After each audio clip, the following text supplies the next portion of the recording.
শুধু আমি চাইছি না, আপনারাও এই যে পাশে শত শত ভক্ত আছে সবার চরণ ধুলি মাথায় নিতে পারেন। কারণ ভগবান নিজস্ব মুখে বলছেন, কলিজীব তোমরা তো আমার বড় প্রিয়, আমার বড় আপনা, তোমরা যে কষ্ট করতে পারো না, কঠিন তপস্যা করতে পারবে না সে আমি জানি। তাই কলিযুগে কোনো তপস্যা নেই, আছে কি যাগযজ্ঞ নাই, শুধু হরিনাম। এই কলিযুগকে ভালোবেসে প্রভু কি করলেন, বললেন কঠিন কোনো ব্রত করতে হবে না, কঠিন কোনো তপস্যা করতে হবে না, কঠিন কোনো সাধনা করতে হবে না। যদি করতে হয় তিনটি জিনিসকে মন প্রাণ দিয়ে সাধনা করে। কি সেই তিনটি জিনিস কি বলছেন? ভক্ত পদরজ, ভক্ত পদজ, ভক্ত পদজ, আর ভক্ত ভুক্ত অবশেষ, এই তিন সাধনার মহাব। বললেন তিনটি জিনিস কি কি?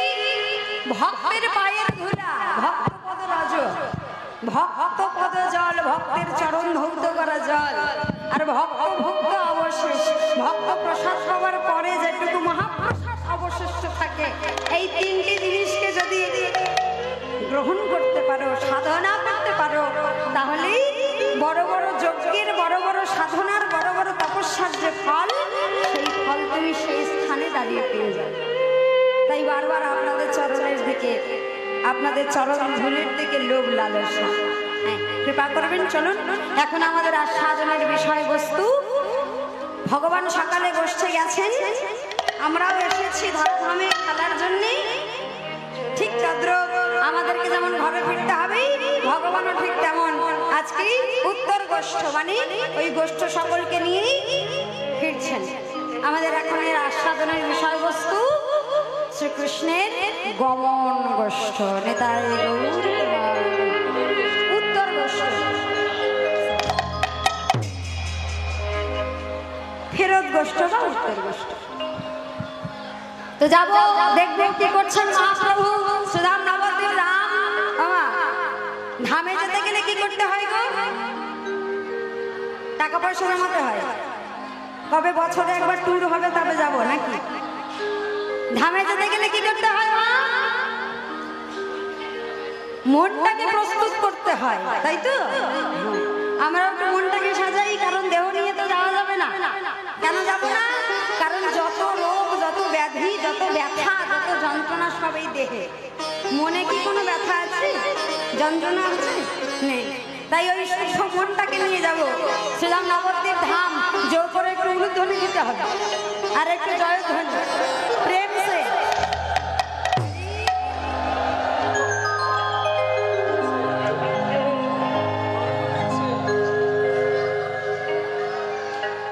ধ্বনের তীরে আজ আমার গৌর কিশোর,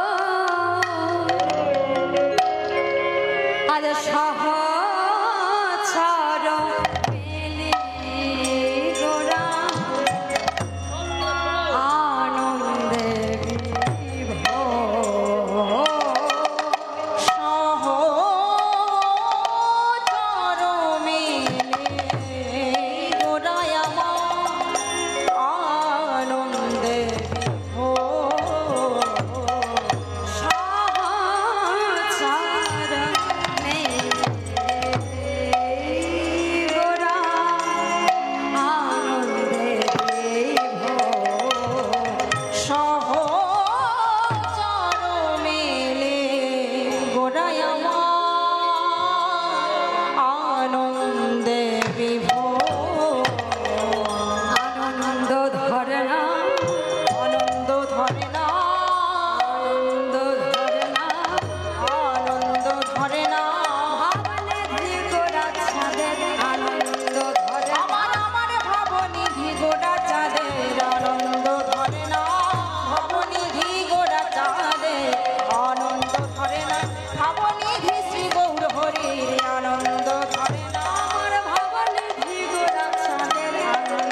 কি আনন্দ গো, কি এমন আনন্দ হলো গৌর হরির যে এত সুন্দর করে নৃত্য করছে নদিয়া নবদ্বীপ আছে পথে পথে। কি হলো, কি এমন আনন্দ? আচ্ছা আমাদেরও তো আনন্দ হয় তাই না মা? কি মা আমাদের আনন্দ হয় তো? আচ্ছা আমরা আনন্দ হলে কি করি গো? কি করি? নৃত্য করি। আচ্ছা কেউ কেউ নৃত্য করি, আবার সবাই তো আর নৃত্য করতে পারে না। কেউ কেউ আবার মনে মনে হাসি। আমাদের মুখমণ্ডলের দিকে তাকালে যে কেউ বলে দিতে পারবে যে আনন্দে আছে নাকি দুঃখে, কারণ আমাদের এই মুখমণ্ডলটা হচ্ছে আমাদের এই হৃদয়ের আয়না। সবকিছুর ছাপ একেবারে মুখমণ্ডলে প্রস্ফুটিত হয়ে ওঠে। সবকিছু আনন্দ হলেও একেবারে মুখমণ্ডলে ছেপে বেরিয়ে আসে, আর দুঃখ হলেও এই দুটি নয়ন দিয়ে জল গড়িয়ে পড়ে। সকল সময় দেখলেই বোঝা যায় আনন্দে নাকি দুঃখে। আজকে কি এমন হলো যে গৌর হরি নৃত্য করছে আনন্দে? কি আনন্দ, কি হয়েছে বলছে? আজকে গৌর হরি কি করছে জানো? সমগ্র নবদ্বীপ ধাম মাঝে আজ খেলা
পথে পথে আজকে একা নয়, শুধু অন্তরঙ্গ পারিষদ নয়, আজকে প্রত্যেককে নিয়ে আজকে খেলা শুরু করেছেন।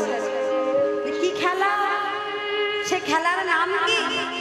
দেখুন এই বাহ্যিক জগতেও খেলা হয়, আমরা খেলেছি তাই না? কিবা খেলেছি তো?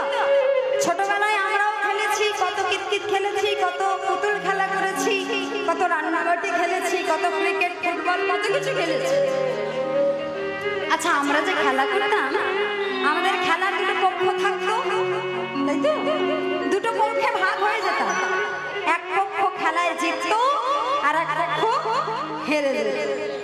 একজন জিতলে একজন হারতেই হবে তাই তো? আচ্ছা যারা জিতে যেত তাদের তো আনন্দ হতো, তারা হাসতো তাই না? যারা হেরে যেত তাদের কি আনন্দ হতো? কি মা হতো?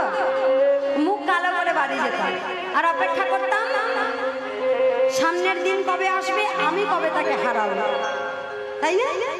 রেশারেশি চলতো। কিন্তু দেখুন আজকে সুধাম নবদ্বীপ ধাম মাঝে আজকে নদের পথে মহাপ্রভু খেলা শুরু করেছে। কি খেলা? বিনোদ খেলা। বিনোদ শব্দের অর্থ বি শব্দে বিশেষ, নোদ শব্দে আনন্দ। বিশেষ আনন্দযুক্ত যে খেলা সেটি হলো বিনোদ খেলা। কি বিশেষ আনন্দ? বলছে এই বাহ্যিক জগতের খেলায় হার জিত দুটোই থাকে, কিন্তু এইখানে এর নতুনত্ব, এইখানে বিশেষত্ব যে মহাপ্রভু যে খেলা খেলছে তাতে হার নাই, কেবলই জিত আর জিত।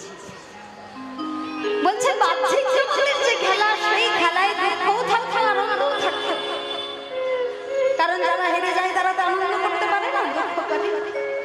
কিন্তু আজকে যে খেলা মহাপ্রভু খেলা শেখাচ্ছেন সেই খেলায় কেবল আনন্দ আর আনন্দ, সেখানে কোনো দুঃখের জায়গা। বলছে বাহ্যিক জগতের খেলার সঙ্গে শুধু পার্থক্য দেখুন, আনন্দ দুঃখে পার্থক্য, হার জিতে পার্থক্য। আর দেখুন আমরা যখন খেলতাম আমাদের থেকে বয়সে যারা বড় তাদেরকে কি খেলতে নিতাম? তারা কি খেলতে আসতো আমাদের সঙ্গে? আবার যারা ছোট তাদেরকেও নিতাম না, আর যদি আবার নিতাম তাদেরকে বলতাম এই তুই দুই ভাগ, তুই দুই ভাগ, আমরা খেলবো আর তুই দুধে ভাত হয়ে আমাদের সঙ্গে খেলবে। তার মানে বয়সের বৈষম্য ছিল।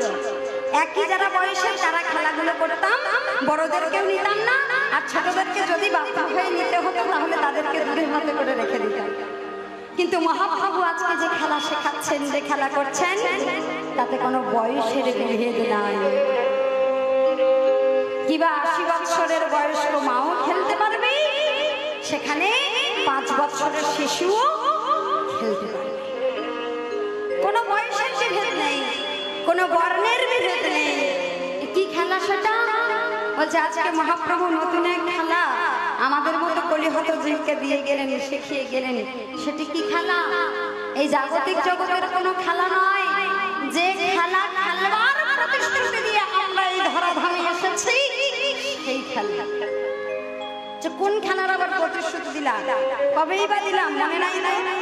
কিমা মনে আছে? আছে? আসবার সময় কি কথা দিয়ে এসেছিলাম কারোর মনে আছে? আছে নাকি? নাই। কি কথা দিয়েছিলাম বলুন তো? কাকে দিয়েছিলাম? আমার কাকে কথা দিয়ে এসেছিলাম? ভগবানের কাছে, যিনি আমাদেরকে এই ধরাধামে এনেছেন, কৃপা করেছেন। হ্যাঁ, 10 মাস 10 দিন যখন মাতৃগর্ভে ঊর্ধ্ব পদে নতমস্তকে জঠর যন্ত্রণার ক্রমাগত কৃমিকীটের দংশন, গর্ভস্থ শিশুকে সবসময় কৃমিকীট দংশন করে। আর আমরা মনে করি বুঝি মায়ের শুধু কষ্ট হয়, গর্ভে সন্তান থাকলে তা নয়, গর্ভে যে থাকে তাকেও সমপরিমাণ কষ্টের সঙ্গে থাকতে হয়। তা দেখুন যে 10টা মাস 10 দিন মাতৃগর্ভে জঠর জ্বালায়, জঠর যন্ত্রণায় কৃমিকীটের দংশন সহ্য করতে পারে নাই, ঊর্ধ্ব পদে নতমস্তকে হাত হাতে জোর করে। দেখুন এই কথাগুলো শ্রীমদ্ ভাগবতের কথা। আচ্ছা বলুন তো, ভাগবত যখন লেখা হয়েছে তখন কি ডাক্তার ছিল? ছিল কি? কিমা ছিল? তখন কি আল্ট্রাসোনোগ্রাফি করা যেত? যেত নাকি? এখন যেটা করা যায়, যে বাচ্চা কেমন আছে ছবি বেরিয়ে আসছে, তখন কি ছিল? আচ্ছা তাহলে কি করে বললো যে পাটা উপরের দিকে থাকে মাথাটা নিচে? সেটা তো এখন আমরা দেখতে পাচ্ছি। তাহলে মানতে হবে যে শাশ্বত সনাতন কোনো হেলা ফেলার জিনিস নয়, সমস্তটাই বৈজ্ঞানিক সম্মত, তাই তো? বিজ্ঞান সম্মত। দেখুন আজকে আমরা জানতে পারছি শিশুর অবস্থান কেমন, কিন্তু যখন শ্রীমদ্ ভাগবত লেখা হয় তখন এসবের কোনো সিস্টেমই ছিল না। কিন্তু তখন লিখে গেছেন ঊর্ধ্ব পদে নত মস্তকে। আমরা প্রত্যেকে এখানে যারা আছে প্রত্যেকে জানেন তো মা, 7ম মাসে ওই গর্ভে থাকাকালীন শিশু 7ম মাসে ওই জঠর যন্ত্রণা সহ্য করতে না পেরে সকল সময় তো ভগবানের কাছে ডেকেছি হাত দুটো জোর করে, প্রভু দয়াময় এবার কৃপা করো, আর সহ্য করতে পারি না। 7ম আমাদের প্রত্যেককে ওই মাতৃগর্ভে থাকাকালীন অবস্থায় প্রভু এসে একবার দর্শন দিয়েছে। দেখবেন সদ্যজাত শিশুর পায়ের তলাটা কেমন রং থাকে গো মা? কেমন রং থাকে? একেবারে টুকটুকে লাল। কেন থাকে? পদ্মের পাপড়ির মতো রং কেন থাকে জানা আছে? কারণ আমি সপ্তমতম মাসে ওই গর্ভে থাকাকালীন অবস্থায় ওই শিশুর পা দুটো তো উঁচুতে থাকি, ওই চরণ দুখানের ওপরে এসে ভগবান দেখা দেয়। বলো কি হয়েছে এত ডাকছো? আমরা প্রত্যেকে তাকে দেখেছি,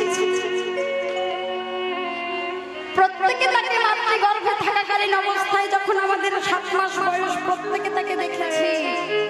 আমাদের চরণের উপরে এসে প্রভু দাঁড়িয়ে বলেছে, বলো কি চাও?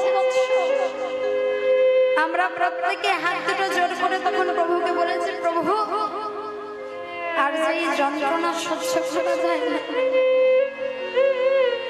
আর যেই ক্রিমিকিটের দংশন সহ্য করা যায় না, প্রভু একবার আমাকে ভূমিষ্ঠ করে দাও। ও প্রভু তোমায় কথা দিচ্ছি যে জীবন তুমি আমায় দিলে ধরাধামে যাওয়ার উপযুক্ত, হরি সেবার লাগাবার উপযুক্ত দেহ তুমি আমায় দিয়ে পাঠাচ্ছ। আমি ধরাধামে গিয়ে কেবল তোমার নাম আর তোমার নামই করবো, তোমার নাম ব্যতীত আর কিচ্ছু বলবো না। প্রভু এই হরি সেবার উপযুক্ত দেহ নিয়ে গিয়ে শুধু তোমার সেবা কাজই করবো, আর আর কাজ করবো না। এই কথা দিয়ে এসেছি, হরি নাম ছাড়া আর কিছু করবো না বলি। কিন্তু যখনই এই ধরার মাঝে এসে গেছি, মায়া পিশাচের কবলে পড়েছি। এই গলাটা চেপে ধরে বসেছে মায়া পিশাচী। প্রত্যেকে মায়ায় ভুলে গিয়ে সংসার সমুদ্রে নেমে পড়েছে। ভুলে গেছি কাকে ডাকবো বলে এসেছিলাম, কাকে ডাকতে হয়, কাকে না ডাকলে শেষ হয়ে গিয়ে তাকে আর দেখাতে পারবো না। প্রভু কি বলে গেছে আর কি বলে আসে। আজকে মহাপ্রভু আমার আপনার মতো কলিহত জীবের দুর্দশা দেখে ভাবতে পারছে না কি হবে উপায়। প্রত্যেকের দিকে তাকাচ্ছে আর দেখছে আর ভাবছে কি হবে। দেখুন কুপুত্র কুসন্তান যদিও বা হয়, কুমাতা প্রভু নয়, কুপিতা প্রভু নয়। আমরা তার সন্তান, জগৎ পিতা তিনি। আমরা প্রভু হতেই পারি। আমরা চোর ডাকাত প্রবঞ্চক ঠক জুচ্ছর হতেই পারি। কিন্তু একটা মায়ের কাছে যেমন সন্তান সন্তানই থাকে, সে যত বড় ডাকাত হোক না কেন, মা সব সময় চায় কখন সেই পুত্র, কখন সেই সন্তান সৎ পথে ফিরে আসবে। জগৎ পিতা হিসেবে তারও একটা দায়িত্ব আছে যে আমার সন্তান যতই বিমুখী হয়ে যাক না কেন, তাকে পথে আমাকেই ফেরাতে হবে। আরে জগৎ পিতা চৈতন্য মহাপ্রভু কলিহত জীবকে দেখছে আর ভাবছে এদের দশা কি হবে। এরা তো ভুলে গেছে কি করতে এসেছে, কি করতে হবে। তাই নিজে নামে হয়ে আজকে সেই খেলা আবার শিখিয়ে দিচ্ছেন আমার আপনার মতো প্রতিটি কলিহত জীবকে। আজ প্রত্যেককে সঙ্গে নিয়ে খেলছেন কি খেলা? কি খেলা মা? হরি নামের খেলা। কেমন করে খেলছি? আজ খেলে প্রভু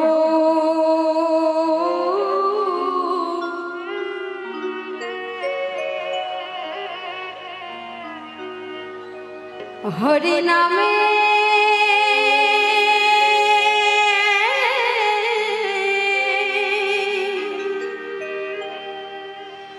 হরি নামে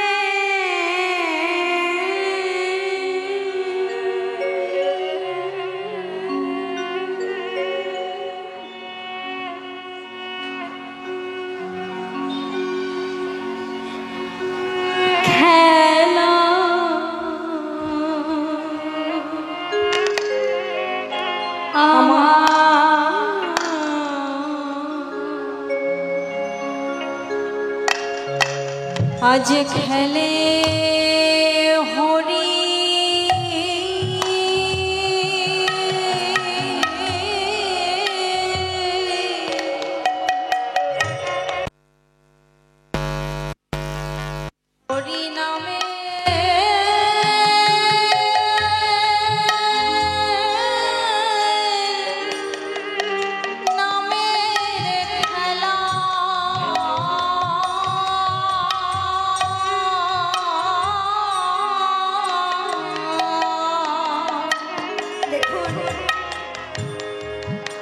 প্রতিটি খেলার তো একটা নিয়ম আছে, প্রতিটি খেলার একটি গতি আছে। আচ্ছা, এই খেলার কি নিয়ম কি গতি? খেলবো বললেই তো খেলা যায় না, খেলার নিয়ম কানুন তো জানতে হয়। বলছে এই খেলা খেলতে গেলে কি করতে হয়? বলছে এই হরিনামের খেলার থেকে সহজ খেলা আর কিছু না। কি করতে হয়? মুখে হরি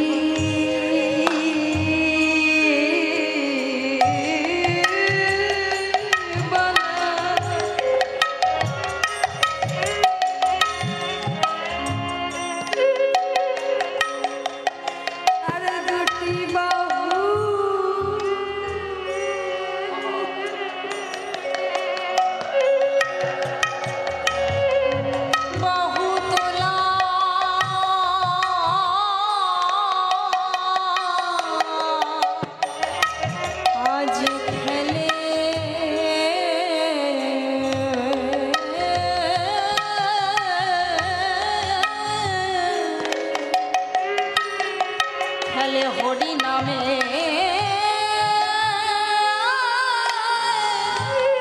নামের খেলা।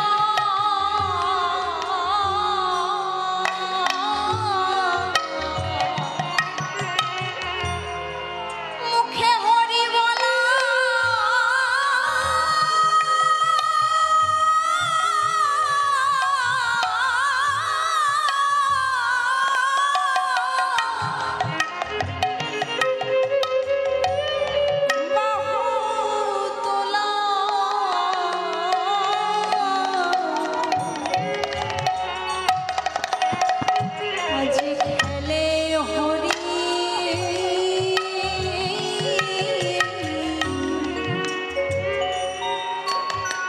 হরি নামে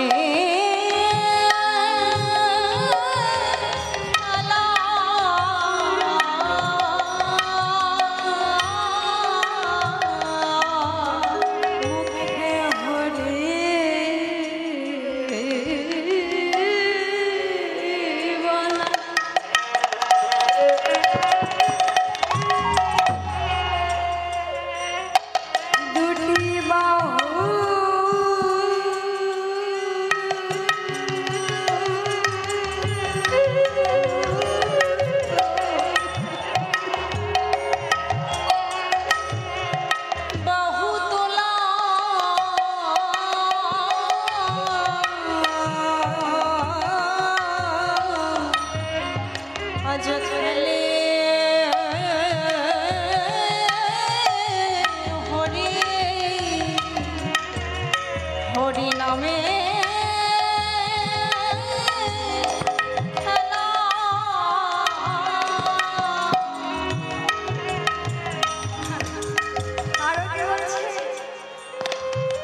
আমরা তো স্বার্থবাদী,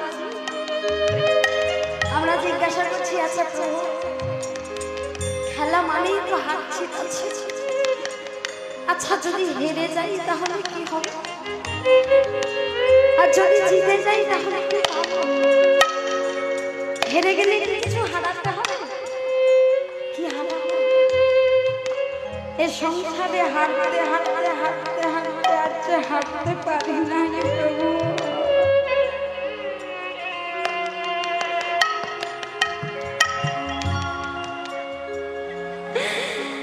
এই জগৎ সংসারে হারতে হারতে আর ভালো লাগে। কত হারাবো, এসে থেকে হারিয়েই চলেছি।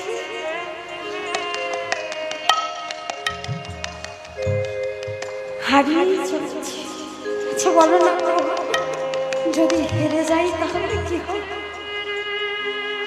প্রভু বলছে এ খেলায় কেউ হারে না।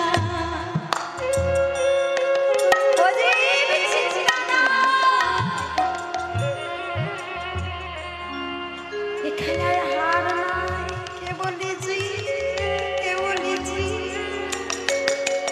সবাই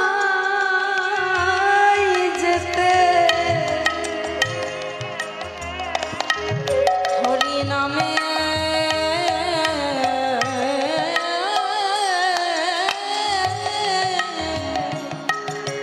হরি নামে নামের খেলা।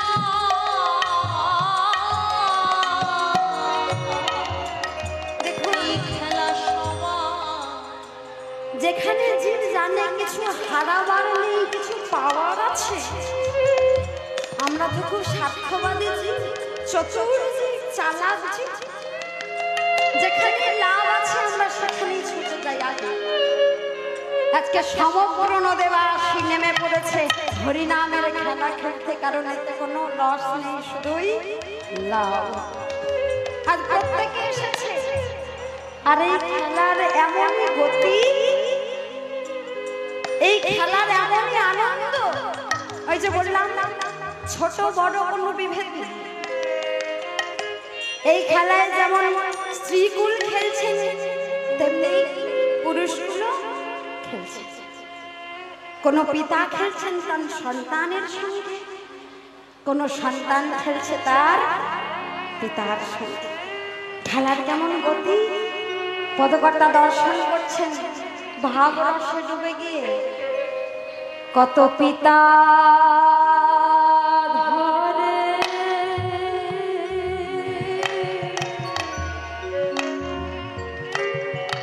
দেখবেন হরিনামে কোনো বিচার নাই, ছোট বড় কোনো বিচার নাই, শুধু ভক্তের চরণ ধুলিটাই সার করে চলতে হবে। ভক্তের কোনো মাপ নাই, ভক্ত বড় নাকি ছোট কোনো বিচার নাই, কোনো মাপ নাই। শুধু ভক্তের চরণ ধুলিতে একবার যদি গড়াগড়ি দেওয়া যায়,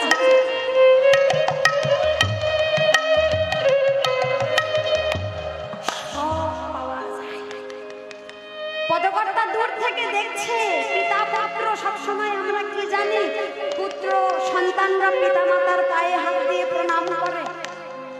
কিন্তু এই খেলার এত মাধুর্য যে খেলতে খেলতে কোনো পিতার হুঁশ নাই কার সঙ্গে খেলছে,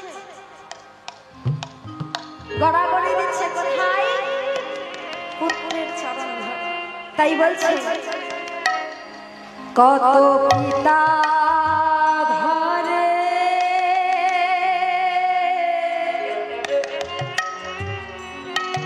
তার পুত্রের চরণ,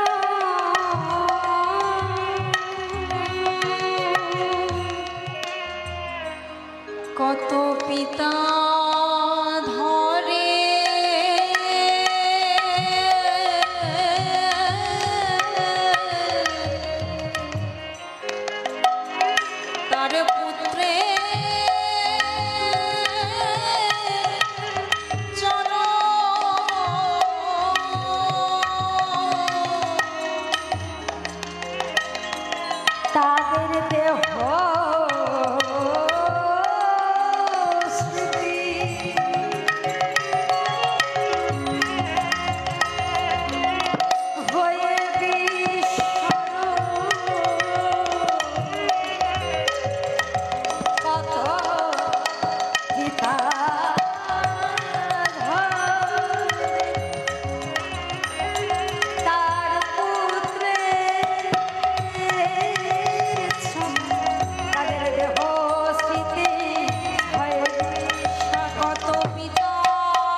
আপনারা বলবেন ভগবান ভক্তের ধুলিতে চরণে গড়াগড়ি দিচ্ছে কেন?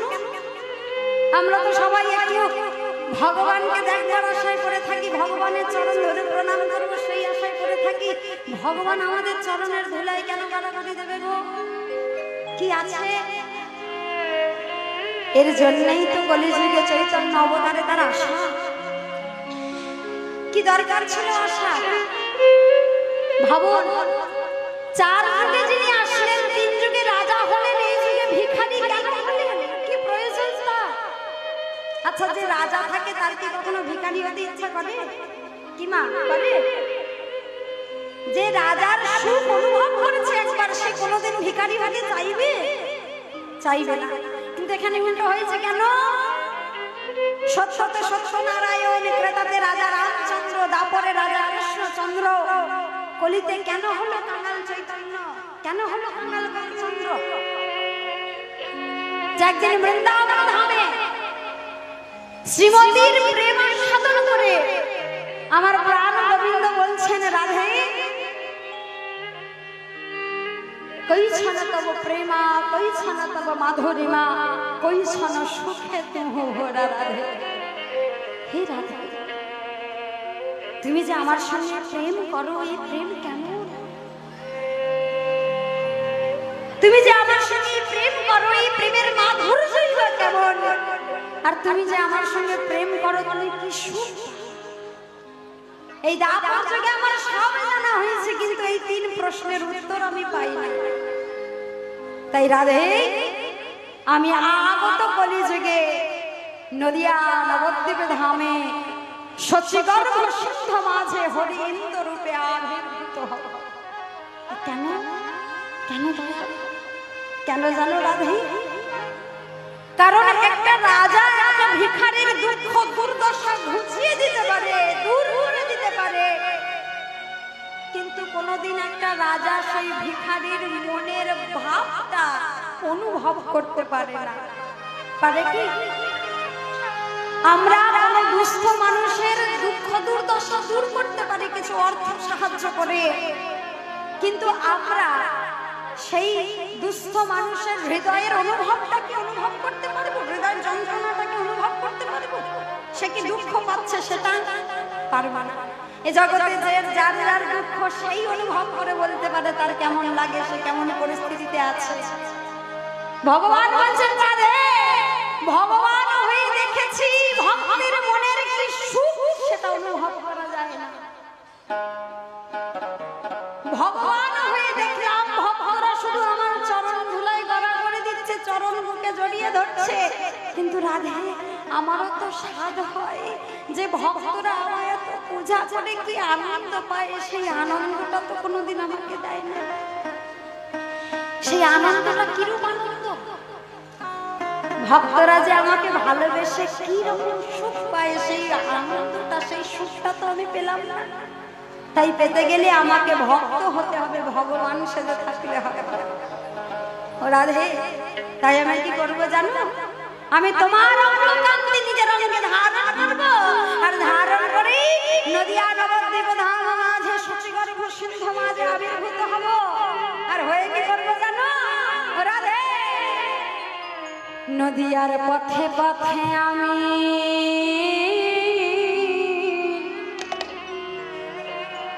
আমি কেঁদে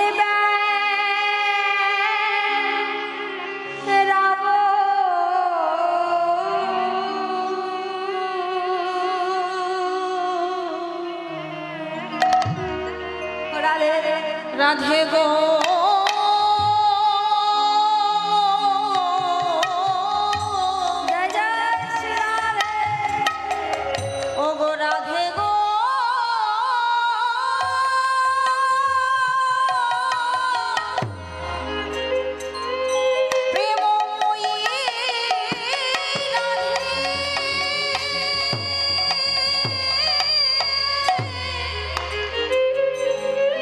তোমার প্রেমরে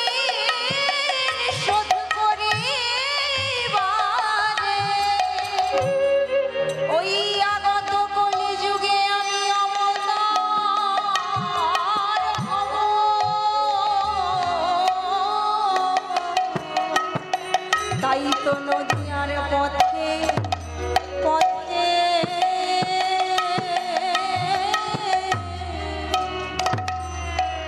আমি কেঁদে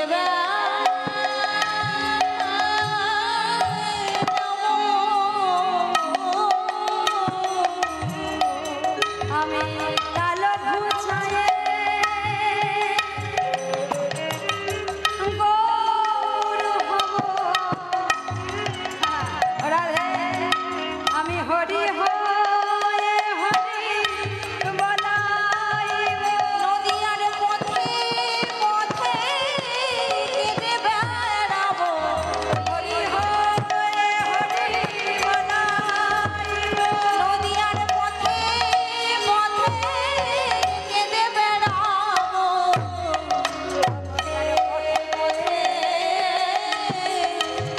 কেঁদে বেড়াইব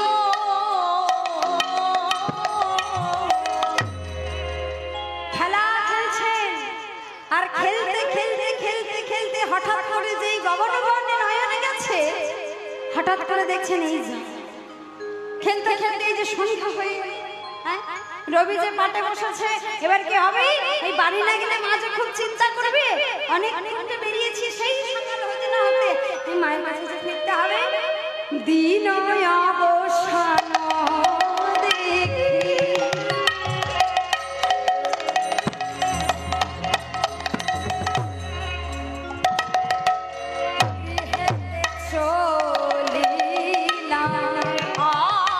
আর দিন অবসান ধীরে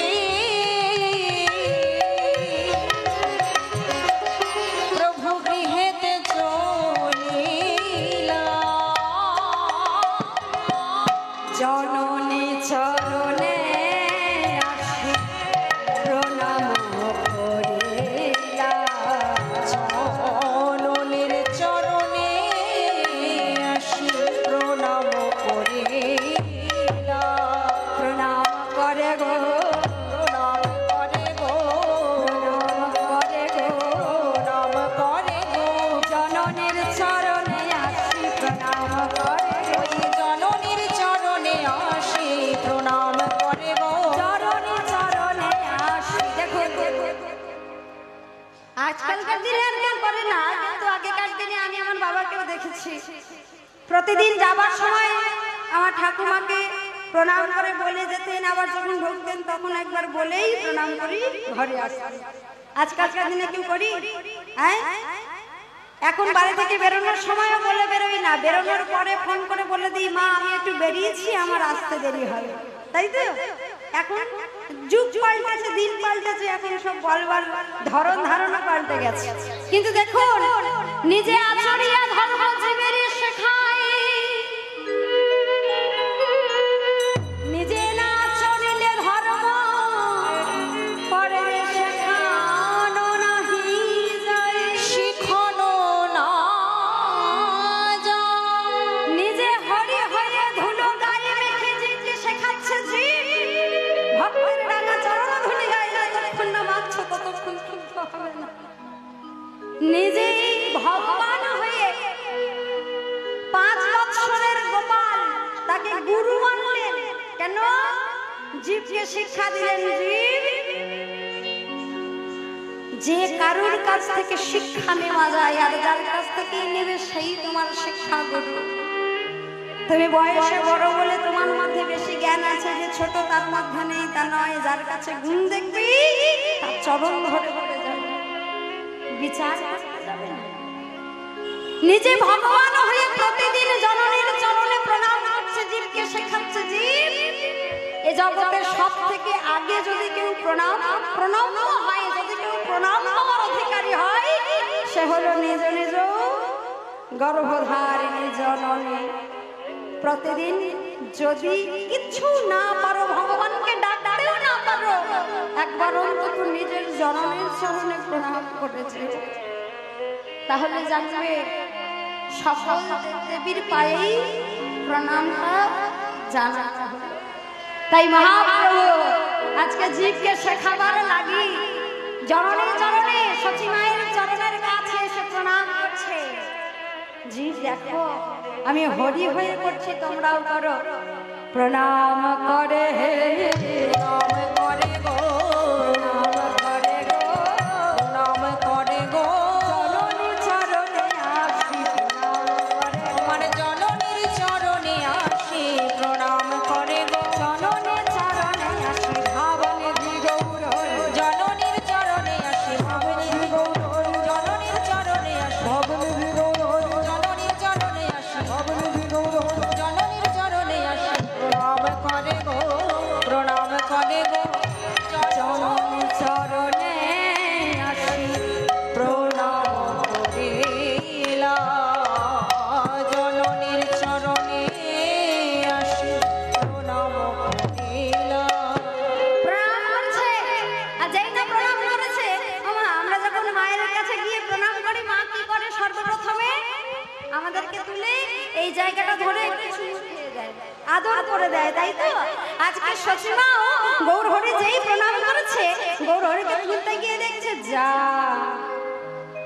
সর্বমুখ একেবারে ধুলায় মাখা, ধুলায় ধূসর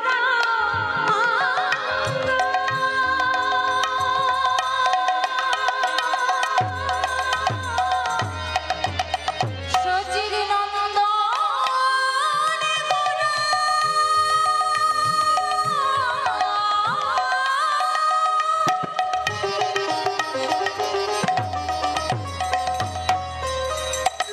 নদিয়া বিহারী গৌর হরি আমার,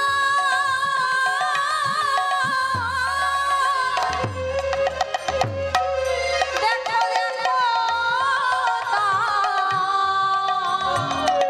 তার ভাব কেমন, ধুলায় সরয়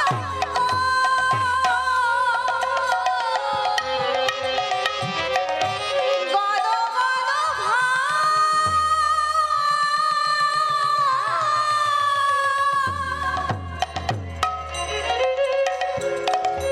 এরা হলো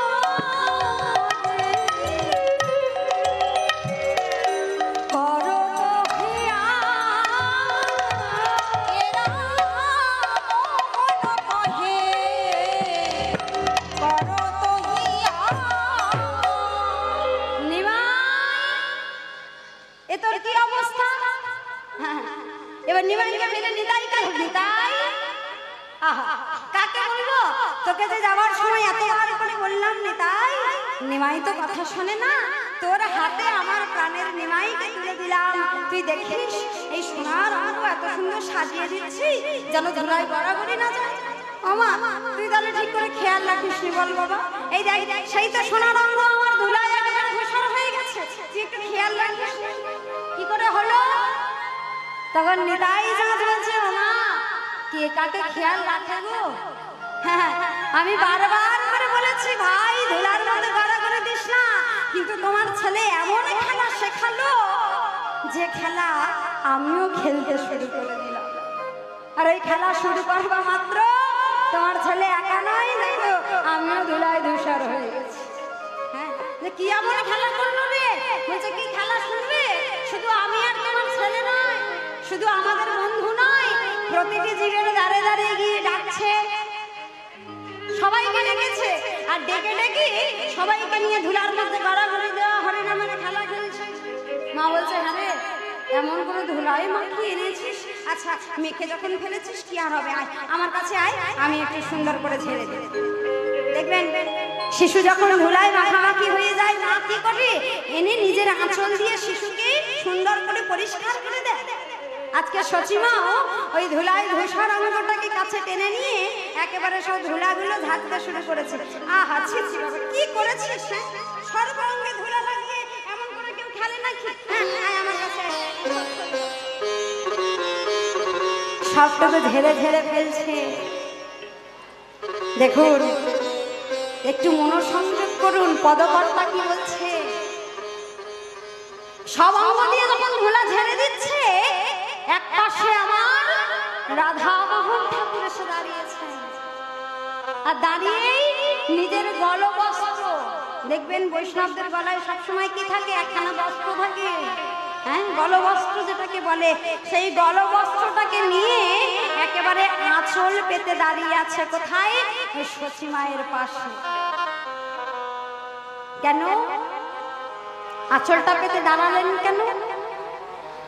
সচি মাকে অনুরোধ করবার জন্য। সর্বাঙ্গের ধুলা ঝেড়ে দিচ্ছে তো, পদকর্তা এক পাশে দাঁড়িয়ে বলছে, মা তুমি সর্বাঙ্গের ধুলা ঝেড়ে দিচ্ছ দাও। কিন্তু মা গো, তুমি সর্বাঙ্গের ধুলা ঝেড়ে দিচ্ছ দাও, কিন্তু চরণের ধুলাগুলো ঝেড়ে ফেলে দিও।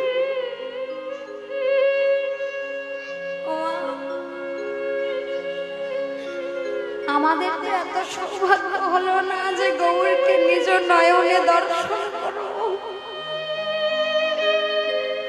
গৌরের সঙ্গে খেলবো। ধুলাগুলো ফেলে দিও না, ওই চরণের ধুলাগুলো তুমি আমার আঁচলে রেখে দাও। আমি ওই গৌরের রাঙা চরণের ধুলিগুলোকে অনুরোধ করবো, মাথায় নিয়ে বলবো, চরণের ধুলি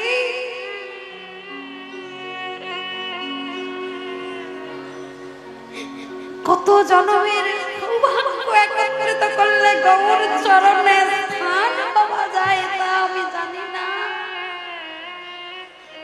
কিন্তু ধুলি আমার মস্তকে থেকে এইটুকু কৃপা করো, তুমি যেমন গৌর চরণে স্থান পেয়েছো, এ জন্মে না হোক কোনো না কোনো জন্মে আমিও যেন গৌর পাদ পদ্ম লাভ করতে পারি।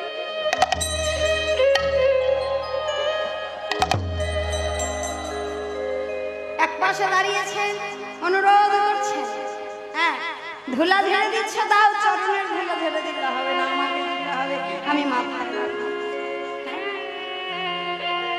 এই হলো গৌর প্রেম।